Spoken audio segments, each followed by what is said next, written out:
पुलकेशी नगर assembly हलके के 7 वार्डों के तकरीबन 250 से ज़ायद लोगों को सेविंग मशीन यानी सिलाई मशीन की ट्रेनिंग देकर इन्हें मशीन तकसीम की गई। तकरीबन 250 लोगों को ये स्कीम के तहत ये सिलाई मशीन तकसीम की जा रही है, जिसमें आज पहली कड़ी के तौर पर 120 उम्मीदवारों को ये सिलाई मशीन तकसीम की गई है। इससे पहले इन्हें ट्रेनिंग दी गई है सिलाई मशीन के लिए, ताकि उन लोगों को रोज़गार मिल सके।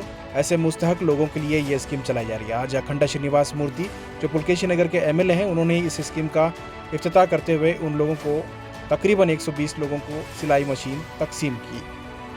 अखंड श्रीनिवास मूर्ति ने इस मौके पर मीडिया से बात करते हुए कहा कि 250 लोगों को ये स्कीम के तहत सिलाई मशीन तकसीम की जा रही है, जिसमें 120 लोगों को ये सिलाई मशीन इस वक्त तकसीम की गई है। बाकी लोगों को भी जल्द अज जल्द सिलाई मशीन तकसीम की जाएगी, ताकि वो अपने पैरों पर खड़े हो सकें और रोज़गार का जो मसला है उसे हल करने के लिए ये स्कीम चलाई गई है। आज हमारे पुलकेशी नगर कॉन्स्टिट्यूंसी में 120 आदमी को टेलरिंग मिशन देने का कार्यक्रम कर पाए।